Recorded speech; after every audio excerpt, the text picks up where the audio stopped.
बिस्मिल्लाहिर्रहमानिर्रहीम, अस्सलामुअलैकुम। मैं हूँ Rida Zafar Ghumman and you watching your very own and favourite show City at 10।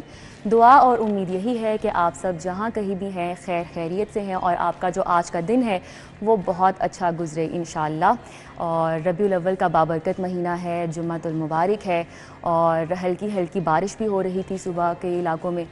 यूँ तो बारिश रहमत होती है, लेकिन अफसोस ये है कि मुल्क के बेशतर हिस्से हैं जहाँ पर ये तूफ़ानी बारिशें हैं जो कि एक अलमिया की सूरत इख्तियार कर चुकी हैं। तो आज जब हमने अपना दिन स्टार्ट करना है, इसका आगाज़ करना है, तो हमने अपने उन बहन भाइयों को ज़रूर याद रखना है जिनके घर, खेत, उनके कारोबार, उनके जो ख्वाब वो पानी में बह गए। तो आपने आज दुआ ज़रूर करनी है खुसूसी उनके लिए, और साथ ही साथ ये दुआ करनी है कि अल्लाह ताला उनके लिए आसानियाँ पैदा करे, उनके घर आबाद करे, और जितनी मदद हो सके, जिस मीडियम से भी मुमकिन हो सके, आपके लिए पॉसिबल हो सके, आप दुआ करें कि अल्लाह ताला आपको तौफीक दे कि आप उनकी मदद कर सकें। तो अब शो का बाकायदा आगाज़ करते हैं और देखते हैं कि आज की टॉप स्टोरीज़ क्या हैं।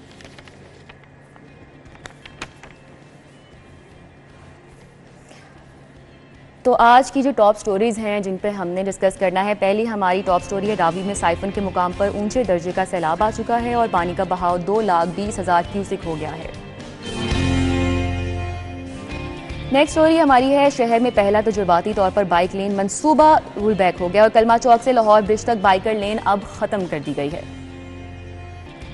फूड अथॉरिटी का स्कूल न्यूट्रिशन प्रोग्राम शुरू करने का फैसला और पहले मरहले में 40 स्कूल्स का आगाज़ किया जाएगा। तो ये थी आज की हमारी टॉप स्टोरीज़ और हम ये स्टोरीज़ डिस्कस करेंगे हमारे पैनल ऑफ सीनियर रिपोर्टर्स के साथ। हमारे साथ इरफान मलिक हैं, दुर नायाब हैं। अस्सलाम वालेकुम। वालेकुम अस्सलाम।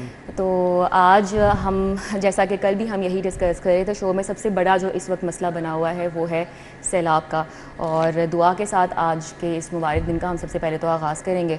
और जो सूरत हाल है वो तशवीशनाक होती जा रही है और पानी मज़ीद बिखरता जा रहा है, मज़ीद घर हैं, कारोबार हैं जो कि तबाह होते जा रहे हैं। इरफान मलिक, क्या कहेंगे, किस तरह से आप देख रहे हैं कि ओवरऑल अभी तक की जो इंतज़ामिया की कारकर्दगी रही है वो कैसी रही है?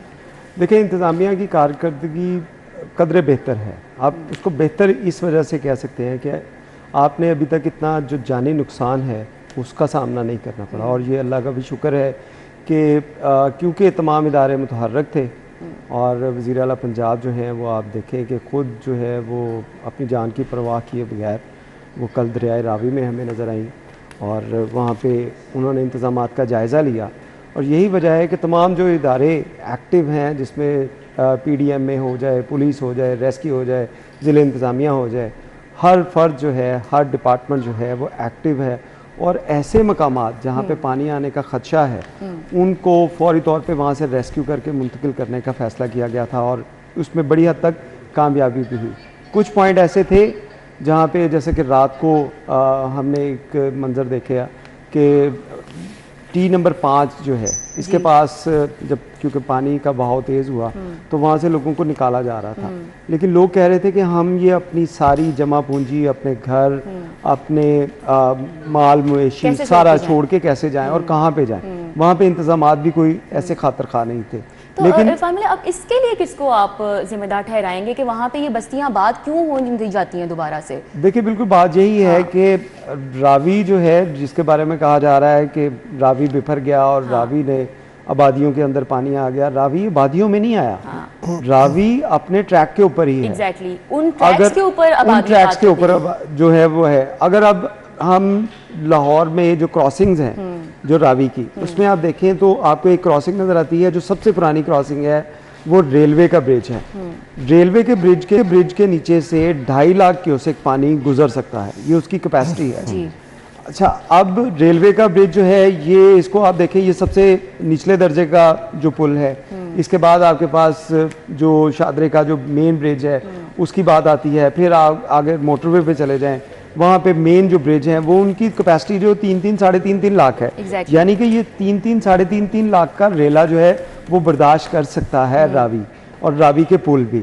लेकिन बात वही है कि जैसे हम रावी के ऊपर जाते हुए हम लाहौर से अगर बाहर एग्जिट कर रहे हों तो आप देखेंगे कि रावी की राइट साइड के ऊपर जो फरखाबाद और शादरा का जो इलाका है, वो इलाका 50% जो आपका पुल है उसके नीचे उसकी आबादियाँ, 25% या 30%, यानी कि वो पुल के अंदर 30% जो है वो लोग आ चुके हैं और ये रावी बेड के अंदर हैं। और जब यहाँ पे पानी आएगा, लोगों ने सोचना ये बंद कर दिया था कि शायद यहाँ पे पानी कभी आएगा, लेकिन दरिया जो है, दरिया के बारे में ये कहा जाता है कि दरिया हमेशा जो है वो उस रास्ते पे वापस लाजमी आता है जहाँ से वो पहले गुजरता होता है। तो ये सूरत हाल देखते हुए आप देखें कि जिस तरह आबादियों के अंदर पानी गया, रात को भी बड़ी एक पैनिक कंडीशन थी कि जिस तरह आबादियों में पानी चला गया था, ठोकर न्याज बेग वाली साइड पे जितनी आबादियाँ थी, जी चुंग वाली साइड पे जितनी हाउसिंग कॉलोनियाँ, हाउसिंग सोसाइटीज़, जहाँ पे भी अलर्ट रात के टाइम वहाँ पे किया जा रहा था, अलर्ट तो किया जा रहा था, लेकिन ये वो सोसाइटीज़ हैं जो उस बंद के दूसरी साइड पे हैं, जो दरिया वाली साइड पे है। अगर आपने लाहौर का नक्शा समझना हो तो आपको पता चलेगा कि जो बंद रोड है, इसको बंद रोड क्यों कहा जाता है? ये बंद है, ये दरिया के ऊपर बंद है, ये बंद है जो पानी के बहाव को शहर में आने से रोकने के लिए था। इसके साथ मुल्तान रोड अगर आप इसको लिंक करें तो मुल्तान रोड की जो दरिया वाली साइड है वो तमाम की तमाम आबादियां वो इस वक्त स्टेक के ऊपर हैं। जो दरिया के जो मुल्तान रोड और बंद रोड की जो लेफ्ट साइड बनेगी, जो शहर है, वहाँ तक शहर है और वहाँ तक आबादियाँ, अभी तक आप देखें कि वहाँ पे किसी जगह के ऊपर आपको ऐसे मनाजर नहीं नजर आए, क्योंकि लोग बंद के दूसरी साइड पे हैं, यानी कि शहर वाली साइड पे। जो लोग दरिया के बेड में कंस्ट्रक्शन ही है डेफिनेटली, और ये सालों से देखें, इसमें किसी एक को जिम्मेदार कहना नहीं जो है वो मुनासिब होगा। इसमें सालों से जो है ये आबादियाँ, बेहंगम आबादियाँ बढ़ती जा रही हैं और तमाम वो लोग जो स्टेक होल्डर्स होते हैं वो ये प्लान नहीं करते कि हमने लोगों को महफूज भी रखना है, लोगों के लिए ख्याल भी रखना है कि उनके जो अगर जो तमाम इन्वेस्टमेंट और उनकी जाने जाएंगी तो उसका जवाबदेह हम होंगे। वो लोग जवाबदेह नहीं होते, वो अपना सामान बेचा, अपनी सोसाइटीज़ बेची, हाथ झाड़े और वहाँ से निकल के किसी और प्रोजेक्ट पे लग गए। तो ये सूरत हाल जो है ये बड़ी अलार्मिंग है। हुकूमत की तरफ से अब जो इकदाम किए जा रहे हैं कई सालों के बाद, ये बड़ी एक खुशाइन चीज़ है कि अब कहा जा रहा है कि जो भी ऐसी हाउसिंग सोसाइटियाँ जो इलीगल हैं, जिनकी जो रावी बेड के अंदर मौजूद हैं, उनके खिलाफ कार्रवाई की जाएगी। अब कार्रवाई की जाएगी डेफिनेटली। देखें, हमेशा कार्रवाइयाँ तभी होती हैं जब पुलों के ऊपर से पानी गुजर जाता है। ये कभी पहले आप प्लानिंग क्यों नहीं देखी जाती? पहले कोई कार्रवाई अमल में क्यों नहीं लाई जाती? बिल्कुल, यही प्री प्लानिंग जरूरी है ना यहाँ पे। यही एक बहुत बड़ा सवाल है जिसके अंदर कि पहले ये अगर इंतजामात किए जाएं, जिस तरह रावी की हम बात कर रहे हैं, रावी वही जगह के ऊपर है जहाँ से ये सालों से गुजर रहा था, अब भी उसी ट्रैक के ऊपर है, लेकिन जो लोग इस ट्रैक के अंदर आ गए थे वो लोग मुतासिर होंगे और उसके अंदर हाउसिंग सोसाइटियाँ हों या बेहंगम आबादियाँ हों या जो तजावज़ात हैं या जो लोग कब्ज़ा माफिया है। हमें यहाँ पे अभी ऐसे भी बहुत से लोग नज़र आते हैं जो दरिया की मट्टी और दरिया की रेत निकाल रहे होते हैं। उन लोगों की तरफ से भी कई जगहों के ऊपर बहुत ज़्यादा नुकसान हो रहा है। दुआ अब आपके भी रिमार्क्स लेना चाहूँगी इस पर कि ये एक इकोनॉमिक क्राइसिस की सिचुएशन बन जाती है मुल्क के अंदर जब आपके खेत, आपके कारोबार, आपके मवेशी जो हैं वो पानी में बह जाते हैं, तो इस पे कितना नुकसान होता है? पूरे मुल्क का एक नुकसान है। अच्छा, मैं इसमें सबसे ज़्यादा जिम्मेदार जो है वो एलडी को करार दूंगा, क्योंकि एलडी के जिम्मे था कि उसने लाहौर का मास्टर प्लान बनाना था। वो कई सालों से लगे रहे और उन्होंने एक ऐसा कंट्रोवर्शियल मास्टर प्लान बनाया जो आज तक इम्प्लीमेंट नहीं हो सका। और लाहौर डिवीज़न के अंदर ना सिर्फ लाहौर, शेखुपुरा, कसूर, ननकाना जो सराउंडिंग्स लगती हैं, इनकी सोसाइटी अप्रूवल करने की अथॉरिटी भी इन्होंने एलडीए ने अपने पास रखी कई सालों तक। ऐसा ही है। अब उस दौरान आप अगर बात करें, ठोकर की तरफ बरकर टाउन बन गया, थीम पार्क सोसाइटी बन गई और उन्होंने तो वो तो डूब गया ना इस तरह। इसी तरह आप शादरा की तरफ चले जाएं, आप रावी साइफन की तरफ, बेदियां बरकी उस रीच की तरफ चले जाएं, तो वहाँ पे भी सारी इलीगल कमर्शियल एक्टिविटीज़ और रेजिडेंशियल एक्टिविटीज़ कर दी गई। हालांकि वहाँ पे ज़रूरी लैंड थी, वहाँ पे परमिशन नहीं दी जा सकती थी। इन्होंने ऐसी मास्टर प्लानिंग की कि उस पर जो बस जिसका जोर चला, जिसने ताकत का डंडा घुमाया, उसने अप्रूवल ले ली। अब उसके असरात जो हैं पूरे लाहौर को मिल रहे हैं। अब ये जान छुड़ाते हैं, कहते हैं जी कि अब तमाम ज़िले जो है ना सोसाइटियाँ पास करें, इख्तियार खुद ले लें। जब इन्होंने पूरे शहरों में बड़ा गर्क कर दिया, पूरी सोसाइटियाँ इन्होंने बेच दी, वहाँ लोगों को सेल आउट कर दिया और अपनी गिरफ्त कमज़ोर रखी। अब ये कहते हैं कि जी जिम्मेदारियाँ कसूर, ननकाना, शेखुपुरा खुद ले लें, हम लाहौर तक ही रहेंगे।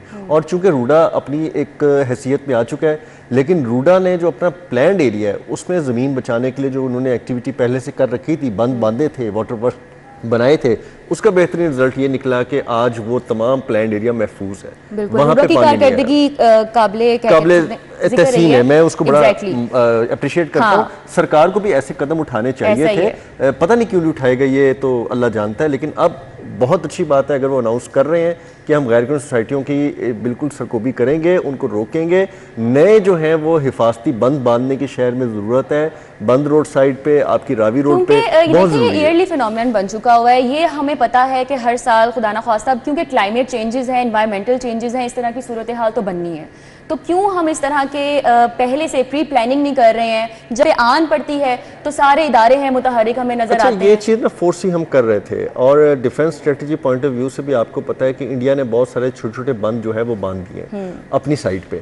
अब वो अगर अभी तो एक बंद का पानी आया है ना, देखें अगर वो थोड़े थोड़े बंद खोलना शुरू करें तो क्या हालात हमारे हो जाए, हमें नहीं पता कि अगर इंडिया की जानिब से, भारत की जानिब से पानी रोका जाता है तो हम मरते हैं, अगर छोड़ा जाता है तो हम मरते हैं। आप सिर्फ इस पूरी जो जिम्मेदारी है वो दुश्मन मुल्क पे नहीं डाल सकते हो, क्योंकि हमारी अपनी प्रॉपर प्लानिंग नहीं थी जिसकी वजह से हम लोग उसको टैकल नहीं कर पाए। प्रॉपर प्लानिंग ये थी ना, इतने सालों से वो बंद बांध रहे थे, बंद बना रहे थे, तो हमें भी डैम्स बनाने चाहिए था ना। हम भी वो जो उनका छोड़ा हुआ पानी फंड है वो कहाँ गायब हो जाते हैं हमें पता ही नहीं चलता। हम उनका छोड़ा हुआ पानी जो है वो कहीं ना कहीं तो स्टोर करने के काबिल होते, हमने ये कोताही की है। और इसमें पॉलिटिकल इंटरवेंशन बहुत जरूरी होती है, आपको याद होगा पॉलिटिकल इंटरवेंशन होती है लेकिन गलत जगह पर होती है। नहीं, उसके बगैर हो नहीं सकता ना। मुशर्रफ साहब का दौर बहुत ताकतवर दौर था, उन्होंने कालाबाग डैम बनाने की बहुत बात की, 80-90% वो करीब पहुंच चुके थे, लेकिन फिर इक़्तिदार के ऊंच नीच में वक्त चला गया और डैम नहीं बन सका। लोग आज भी कहते हैं क्यों डैम नहीं बन सके, इस पर हम बात करेंगे, इस पर मजीद बात करेंगे। अभी वक्त हुआ एक ब्रेक का, आपने हमारे साथ रहना है।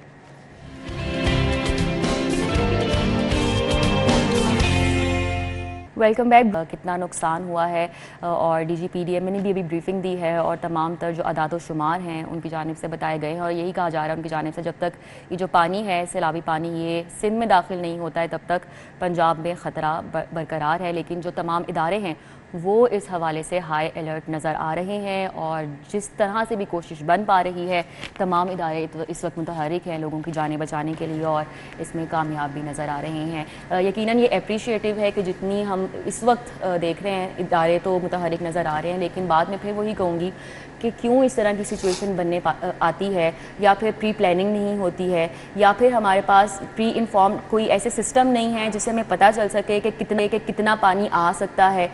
इस पर क्या कहेंगे आप? देखिए ये सारी चीज़ें मौजूद हैं, आपके पास हमें अलर्ट किया गया था पहले अलर्ट भी किया गया था, लेकिन इसके साथ साथ जो हमने स्टार्टिंग में बात की थी, दुर्रे ने आपकी तरफ से इसको पॉइंट रेज किया गया था और ये बात जो है ये वाकई अगर आप सोशल मीडिया स्क्रॉलिंग करें, आप उसके साथ साथ बहुत से ऐसे जो इंडिया के जो इन्फ्लुएंसर हैं, वीलॉगर्स हैं, उनकी भी बात सुने तो आपने वहाँ की वीडियोस भी ऐसी देखी होंगी जहाँ पे नहरों में बहुत सा पानी जो है उसको रोका गया, डैम्स में पानी रोका गया ताकि जब वो 2.5, 3, 4, 5, 6 लाख या इससे ज़्यादा जो है पानी का रेला बन जाए तो उसके बाद उसको निकाला जाए, छोड़ा जाए। अच्छा, बिल्कुल सही। उसकी वजह से जो आपका भारत का जो पंजाब है उसमें भी जो नुकसान हुआ, लोग इसी बात के ऊपर भारत में जो है वो वेला कर रहे हैं, हुकूमतों के ऊपर तनकीद कर रहे हैं, सिख बिरादरी बहुत सिख बिरादरी।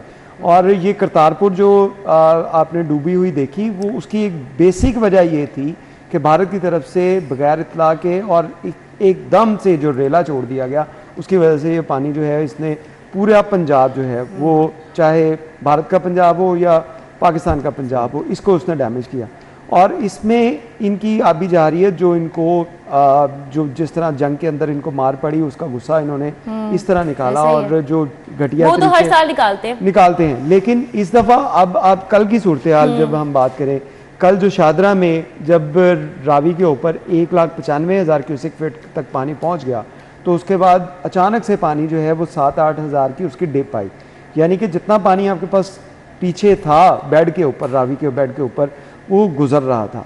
लेकिन उसके बाद अनफॉर्चुनेटली ये हुआ कि इंडिया का एक और डैम जो था, वो छोटा डैम था, वो टूट गया। उसका जो पानी है, जब वो 1 लाख या 1.5 लाख के क्यूसेक फीट जो है वो पानी इस पानी के अंदर मर्ज हुआ, तो उसके बाद ये जितनी सैलाबी सूरत हाल पंजाब में वर्स्ट हुई, उसकी एक बड़ी वजह वो जो है वो इंडिया के एक और डैम जो टूटने की थी।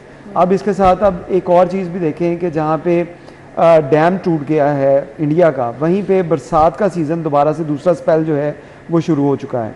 कई इलाकों में बारिश है और बरसाती नालों का पानी भी इसी दरियाओं में आना है, यानी कि आपके पंजाब के रिवर रावी के अंदर और उसके साथ साथ सतलुज के अंदर। नहीं, ड्रेनिंग सिस्टम आप देखें ये चीज़ें मौजूद हैं, लेकिन ओवर जो है जब होगी, ओवर फ्लडेड होगी तो उसके बाद ये मामला खराब होंगे। लेकिन आप ये भी देखें कि जब एक दिन की बारिश हो रही थी, अभी खुदा ना खास्ता इस तरह की सूरत हाल नहीं थी, तब भी यही सिस्टम हम इसे मैं सैलाब तो नहीं कहूंगी, लेकिन जो शहर की हालत होती है 1 घंटे की बारिश के बाद, वो बात आपकी तो हम क्यों पूरा साल बैठे रहते हैं, इस मौसम का वेट करते हैं और खुदा ना खास्ता इस ईयरली फिनोमेनन में जो जैसे बारिशें होनी है, पता है कि दुश्मन मुल्क ने भी यही हरकत करनी है, उसके बाद एक एनवायरमेंटल क्राइसिस है, ये सिचुएशन बननी है, फिर भी हम कुछ नहीं कर रहे हैं। देखिए ये बात तो है कि ये हमारा एक फेलियर भी है कि हम अब तक अपना सिस्टम नहीं बना पाए, लेकिन इसके साथ साथ ये भी चीज़ समझने की ज़रूरत है कि सिस्टम की कैपेसिटी कितनी है।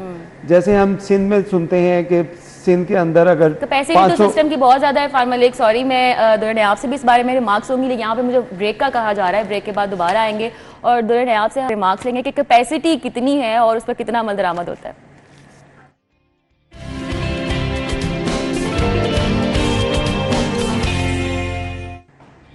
वेलकम बैक जी। तो बात हो रही है सैलाबी सूरत हाल की और उससे होने वाले नुकसान की।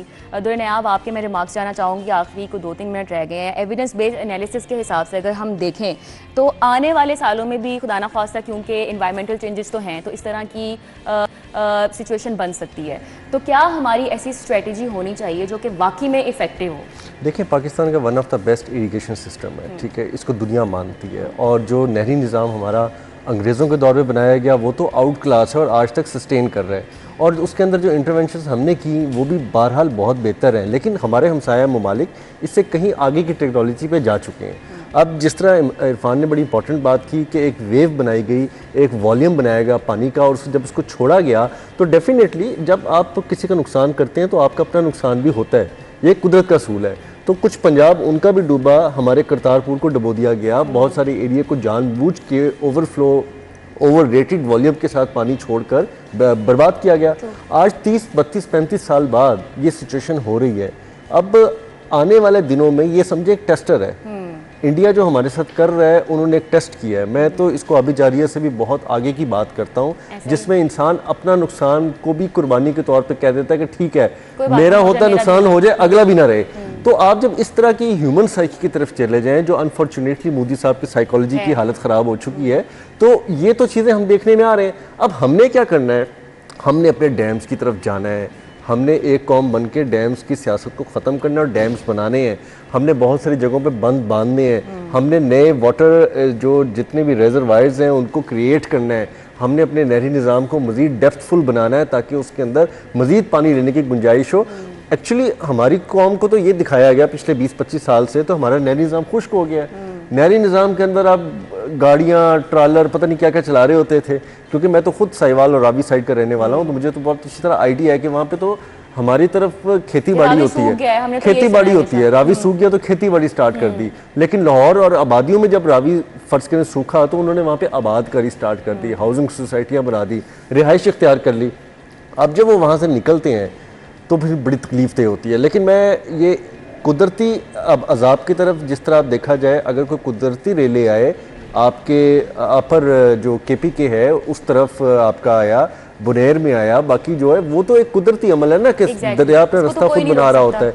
ये तो एक डेलिब्रेटली एक इशू भी है, फिर मौसमी हालात भी हैं, फिर सैलाबी रेले भी हैं, और पानी अपना रास्ता बना के अपने रास्तों पे जा रहा है। आपका स्ट्रेटजीज की पूरा साल पानी ना आए, प्लानिंग की जरूरत है, आपके पूरा साल पानी ना आए, आपको एक हद बनानी पड़ेगी कि आपने यहाँ इसके अंदर कोई भी काम ऐसा हमें जरूरत है, हमें इस पे अमल करना होगा, क्योंकि अगले साल खुदा ना खास्ता इस तरह की सूरत हाल बन सकती है। तो हमारी गवर्नमेंट को जरूरत है इस पे थोड़ी सी नजर डाले ताकि हम हर साल इस तरह के नुकसान से बचेंगे। Thank you so much for your time. अभी हेडलाइंस का वक्त हुआ चाहता है, हेडलाइंस के बाद दोबारा आएंगे।